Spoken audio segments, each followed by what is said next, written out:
Good afternoon বন্ধুরা, আজ হলো 12ই আগস্ট মঙ্গলবার। আজকের সন্ধ্যার বিশেষ বিশেষ খবরগুলি হলো, প্রথম খবর, রাজ্যে এসআইআর নিয়ে শুরু হয়েছে তল্লাশি। এসআইআর এর সঙ্গে আধার কার্ড লিঙ্ক হলে সমস্যার সমাধান হবে।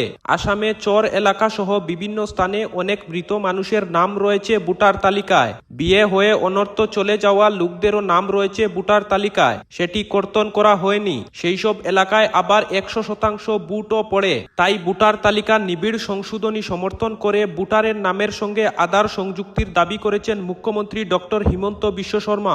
এবার শুনুন দ্বিতীয় খবর। শ্রীভূমি শহরের রাস্তাঘাটের অবস্থা অনেক কঠোর হচ্ছে দিন দিন। রাস্তায় অনেক বড় বড় গর্তও রয়েছে এবং সেই জন্য গতকাল মন্ত্রী কৃষ্ণেন্দু পাল মহাশয়কে জিজ্ঞাসা করা হলো যে রাস্তার কাজ কখন করা হবে। উনি বলে দিয়েছেন এবং কোথাও দিয়েছেন যে আগামী 10 দিনের মধ্যে শ্রীভূমি শহরের রাস্তার কাজ করা হবে। তৃতীয় খবর, শিলচর মেডিকেল কলেজ এবং হাসপাতালে বেশ কয়েকজন দুষ্কৃতিকারী লোক ঢুকে হামলা করে হাসপাতালে। জানা গেছে 14টি ডায়ালিসিস মেশিনের মধ্যে 9টি ডায়ালিসিস মেশিন নষ্ট করে দিয়েছে দুষ্কৃতিকারীরা। অনেক মানুষের প্রশ্ন যে ঘটনার সময় গার্ড কোথায় ছিল অথবা সিসিটিভি ক্যামেরা কোথায় ছিল, কেননা মেডিকেল কর্তৃপক্ষ কিছুই বলতে পারছে না যে ঘটনাটা কে করেছে বা কাহারা করেছে।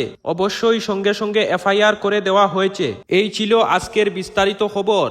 ভিডিওটি যদি সামান্য পরিমাণ আপনার প্রয়োজনীয় বলে মনে হয় তাহলে ভিডিওটিতে একটি লাইক করে চ্যানেলটিকে সাবস্ক্রাইব করে পাশে থাকবেন। ধন্যবাদ।